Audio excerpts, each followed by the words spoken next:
So guys, nag-cab kami from Boston Cruise Terminal. Ang layo pala, almost an hour pag nilakad. So dito tayo guys sa Boston Common. Ito yung public garden, oldest public garden.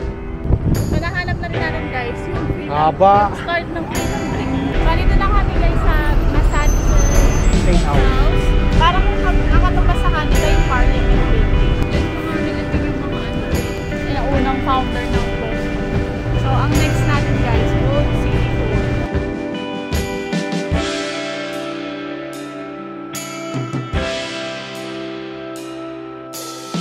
Ito yung pinakakauna-unang market nung unang-unang panahon pa na tinayo. Ayan yung Quincy Market. So, pinapanood lang namin ito sa vlog guys ng mga nagko-cruise para magkaroon kami ng idea. Tapos ngayon nandito na kami, hindi ako makapaniwala. Busy ang ating mga waiter dito. Madami rin mga Pilipino, no? Kasi I was a server before, kaya alam ko yung feeling.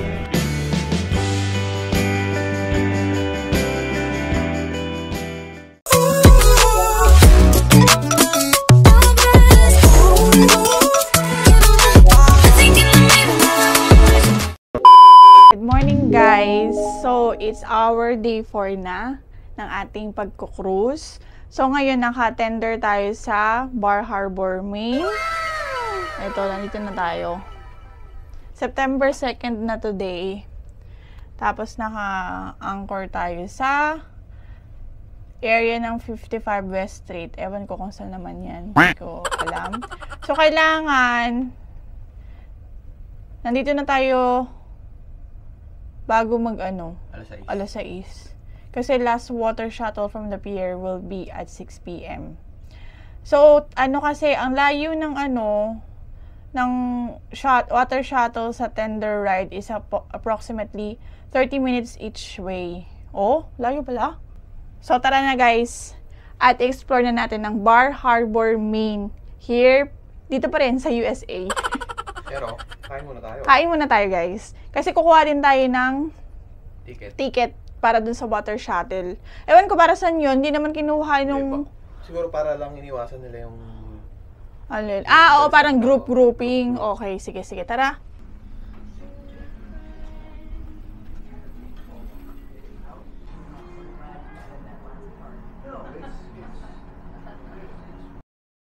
Pero parang kailangan ko ng isang makapal na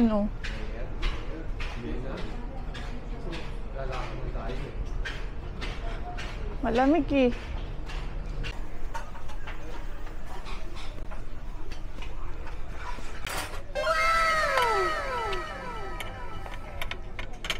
Hi guys, di kami nakapag-vlog. Sobrang gutom na. Taog na yung aming breakfast. So ngayon, bababa kami sa may jewelry shop. Ano bang yun? Hindi ko alam kung anong floor or deck. Para kunin yung ticket para dun sa water shuttle. Tapos ito yung view namin. Andito yung Norwegian Pearl. Nakasabay din namin sila sa Boston. Tapos ngayon nakasabay namin dito sa Maine. So, bababa na kami guys. Kuha lang kami ng ticket. And then, lalarga na tayo sa papunta dun sa port ng Maine. Oo.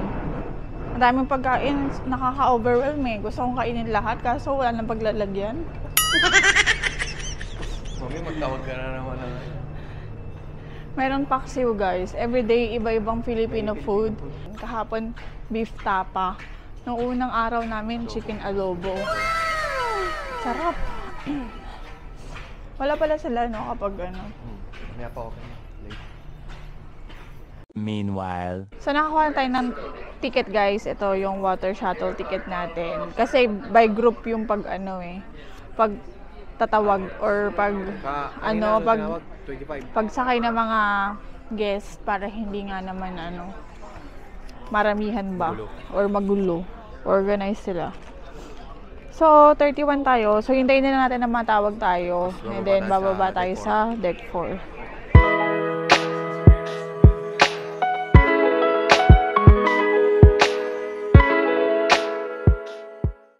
So, nag-aantay na lang kami guys na matawag kami ng aming, para sa aming number. Tambay lang kami doon. Dito pala. Ayan. Doon sana kami tatambay sa may, ano mo tawag doon? Sa bayan ng Thunder. Sa gitna nung ano, yung may piano. Kaso ang daming nakaupo na, kaya dito na lang kami. Ano masabi mo? Let's go! So, nag-announce na guys na ang kinukall na ng number ay from 20 to 30, no? 31 tayo. Tapos, ayun nga, bababa kami sa deck 4 kasi nandun naka-located yung water shuttle na maghahatid sa amin dun sa port ng Bar Harbor, Maine. So, ganito ang nakakatuwa sa pagkukruise guys. May mga mamit ka iba't ibang nationality. May namit kami from London, no? London, yung accent eh. Yung natanong sa atin, Nakasabay natin sa pag ano na lang. Tapos yung iba, may na-met din kaming Filipino na nagko-cruise, pero lumaki na sa Vancouver, so iba na yung accent niya. Kala nga natin Chinese una. Oo. Nagpa-picture kay Jeff. Sino ba ba? May mga ano, majority US. Yan ang na-met namin. Iba-iba. May mga nakikita kaming Chinese, Indian, basta iba-iba. Even sa mga crew dito guys, iba-iba. So, ano na ba tayo? Day 4 na tayo, no? Day 4. So, day 4 na kami and... September 2, Saturday. Oo. So, ang last port na namin to sa USA. So, una na kami ng Canada. Uwi na tayo. Uwi na kami. So, yun. Actually, first time na talaga namin na-experience itong pagkukruise. Ako, first time ko talaga na makasakay sa ganitong kalaking ship. Sa Jeff naman, nakasakay na siya, pero hindi as passenger, as crew. So, a big difference talaga, no? Akala niya nga, magjo-join siya. Busy nga ako ng maaga nung nung day 2. Dahil, akala mo papasok ka. Papasok ako. Yung tulog ko nung nagtatrabaho ako Sa barko? sa barko, tapos yung gising sa umaga sa barko, ganun pa rin. Na-adapt mo dito. Yun nga, mahirap din ang crew dito guys. Pero ganun talaga, part of the job. Kasi kung wala rin naman nagko-cruise, wala rin namang opportunity, diba? Lalo na sa ating mga Pilipino na nag-a-aspire na makapagtrabaho sa ganitong klaseng work environment, diba? Kasi ito rin yung ano ko eh, kung sakaling hindi ako makapag-Canada, ito yung papasukin ko sanang industry eh. Eh sa Jeff kasi nandito na, diba? Ano na talaga siya, nag-work na siya sa cruise ship. Kasi maganda rin naman pag ganito yung work mo, diba? Lalo na kapag server ka, diba? May mga tip-tip ka pa. Ganyan. Tapos mapupuntahan mo pa yung iba't ibang lugar, diba? So yun yung perks nun. Minsan kasi ang downside, makapupunta mo nga ibang lugar. Kaso nga lang, minsan hindi ka naman makalabas. Yun din, pag ano ka, pag maano yung workload mo. Pero yung iba nakikita ko nakakalabas eh, diba? Meron tayo nakita. Nakakalabas sila. Oo, yung ibang job na ano, hindi masyadong busy siguro. Oo. Yun din. Kasi dito makakapag-ipon ka talaga pag ito yung work mo, no? Kaso nga lang walang benefits unless ano ka ng sarili mo talaga, like insurance, magpa-purchase ka ng insurance, magbibili ka ng property, ganun. 20 minutes from the ship to the shore. We're expecting about 20 minutes now. We are still continuing to hand out our tendering tickets. That's from deck number 6 midship. The staff are doing a great job handing those tickets out to all of our guests wanting to head ashore. Deck number 6 midship. Only pick up the ticket when you and your party are ready to go ashore. At this time, we are now calling tickets up to 33. So up to and including number 33, you're going to be proceeding to deck 4 midship. So that's midship using the stairways and the Doon tayo, babalik tayo doon, di ba? So enjoy your day in Bar Harbour once again. We are calling all tickets up to and including number 33. You can take the elevators, you can take the stairs down to the midship pontoon, and that's where we'll safely guide you onto the tender boats. Thank you for your attention. So narinig nyo guys, sabi niya, bar, baha. Kapag kakarinig ko baha, yung pala Bar Harbor. Oo. So papunta na kami sa midshift. Ano? Midshift guys. Tapos bababa kami sa deck 4 para doon sa water shuttle. Ayan.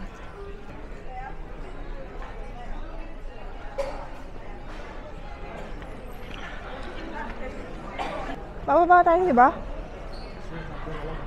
Ang ganda, oh. Jeffrey, oh. Hindi natin ito na-videohan pa. Ha? Gusto ko... Eh, yan. Na-videohan ko yung taas. Ayan. Hello. Hello guys, can I picture for you? No, very good. Thank you.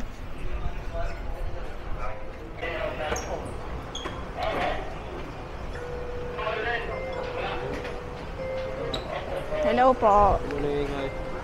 Umaga. Okay po. Thank you.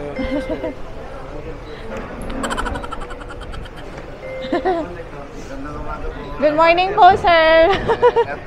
Thank you po.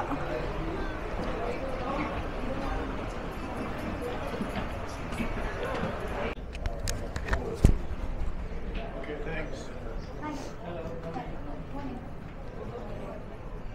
Morning.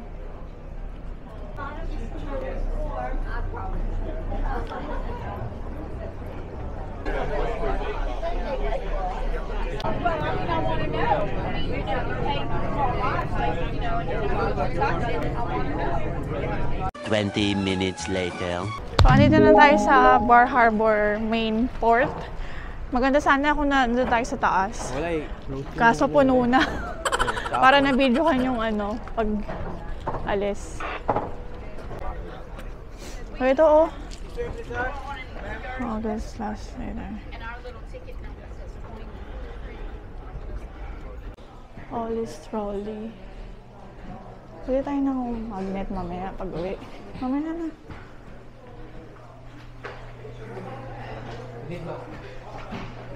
Ha?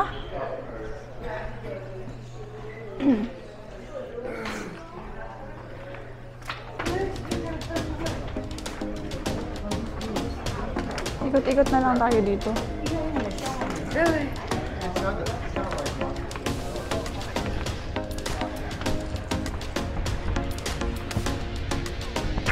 Wow, ang ganda. Yeah. Hindi pala kita dito yung ano. Nasa likod tayo. Ship.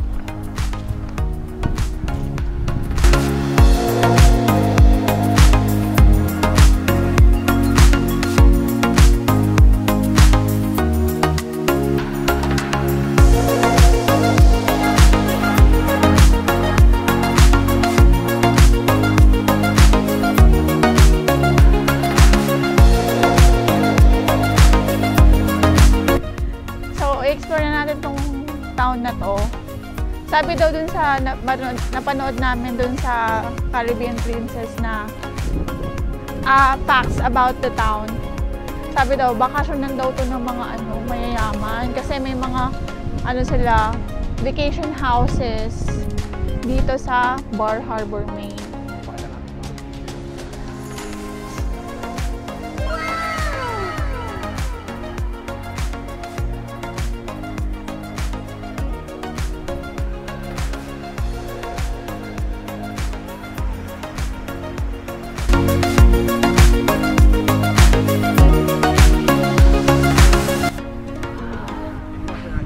Hindi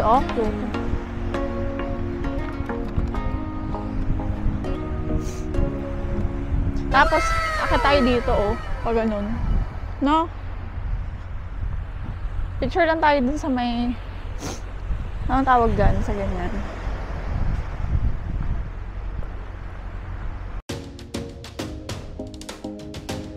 Siyempre, hero.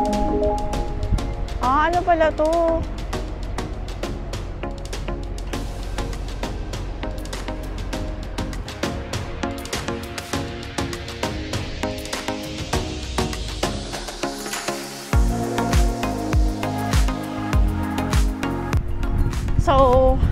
Nag-explore lang kami, guys. Wala, as usual, wala kaming excursion or tour na binili or kinuha. Mag-explore lang kami by foot. Ha? Oo. Bar Harbor Inn. Kasi may ocean view siya.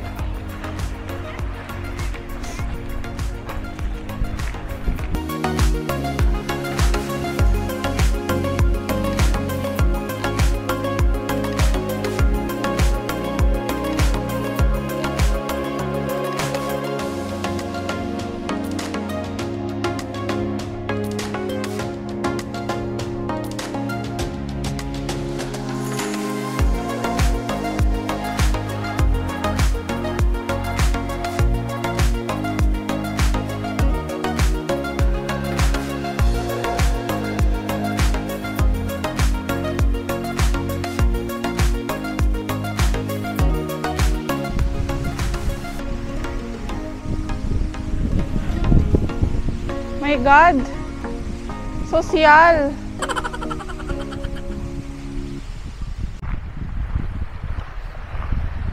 So ito guys, nilalakad lang kami sa likod ng Bar Harbor Inn. Grabe yung... Oo. Eh kasi ocean view pa. Yung inn.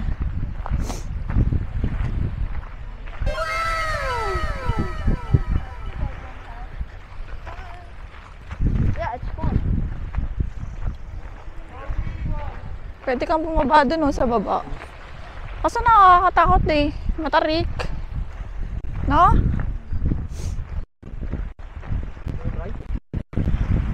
Ayoko. Takot ako eh. Ay na, may hagdan doon, Jeffrey, sa baba, sa kabila. Dito kasi walang hagdan eh. Bababa ka sa bato.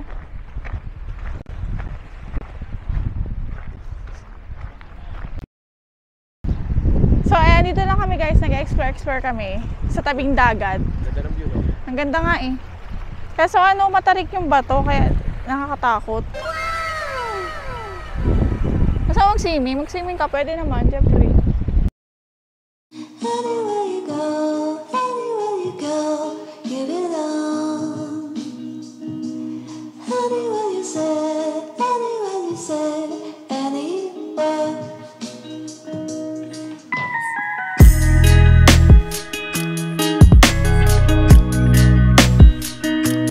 Balance rock daw ang tawag dyan, sabi. Ayan o. Balance nga naman, no? Galing. Parang nakakatakot pumunta. Paano siya bababa? Matalo siya. Ayun, matalo. Makaso na ang mabalugat. Katakot. Picture? Ayoko. Ha? Ayoko. Dati daw, hindi daw marami ang lobster dito sa Bar Harbor. Parang ito na yung kinabubuhay nila eh, no? Oo. 800 drops.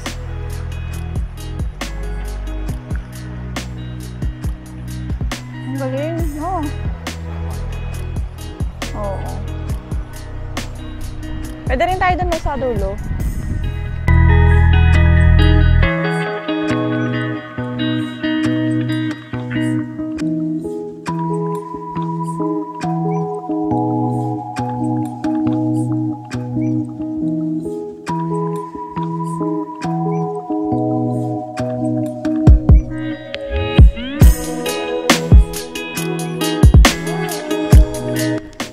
Tapos na natin yung trail guys. Papunta na tayo ng town. Parang ganito rin yung sa Rhode Island eh, no? Ay, mas mahaba nga. Ito saglit lang. Ang nadaanan natin yung sa likod ng mga vacation houses tsaka inn, no? Na pangmayaman.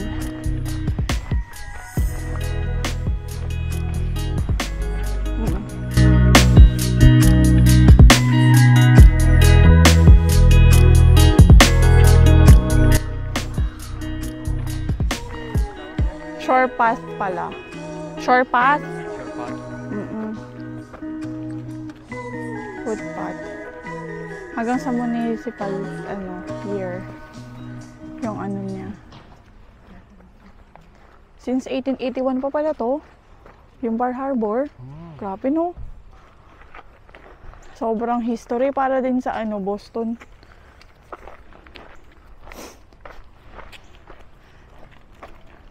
Anywhere you go, you belong. Anywhere you say, anywhere.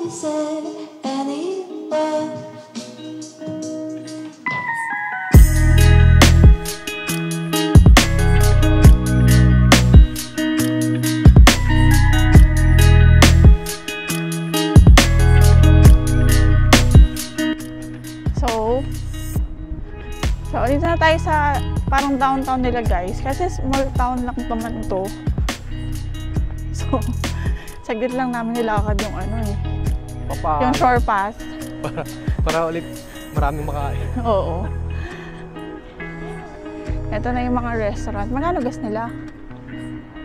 48 cents? Magkano? 18 na. $3? Mahal naman. $3. Ito na yung town, oh. Puro pala Tesla mga sasakyan dito, eh.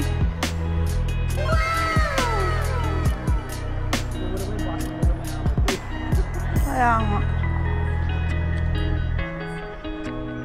May ginagawa pang ino.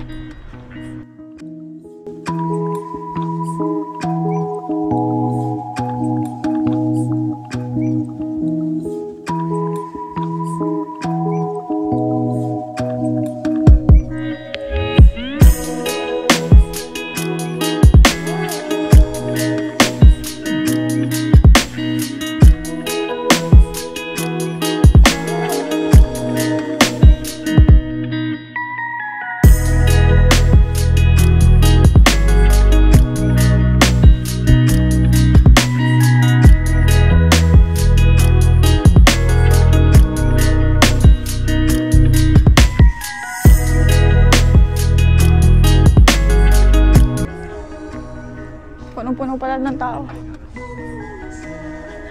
Oh, may mga ano pa sila. Tara. Makiukay-ukay tayo dito.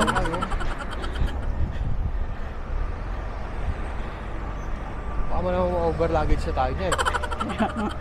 Tingnan natin. Wow. Oh.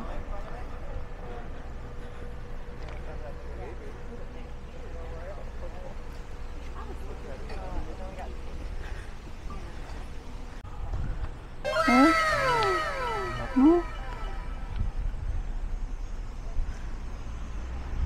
Cody.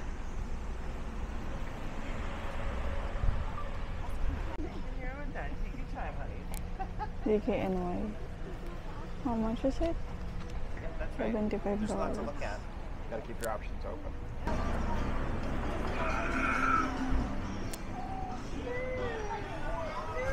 Para siyang ano? Musjo. Musjo. Or pwede rin ba? Meron dyan.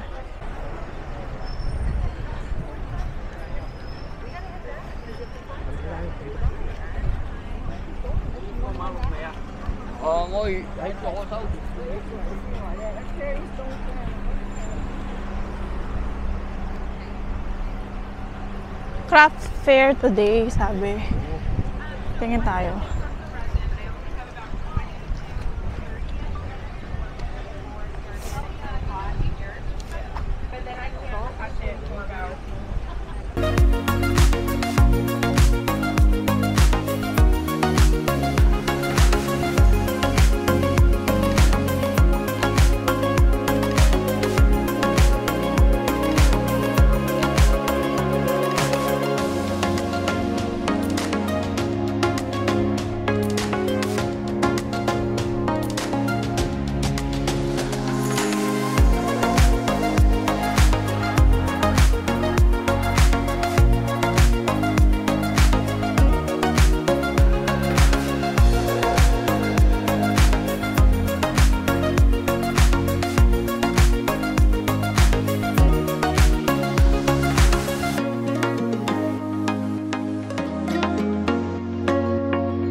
ganda. Ito o ito? Pagdating na kami sa ship, guys. Hi guys! So, dito na kami sa port mismo ng Bar Harbor.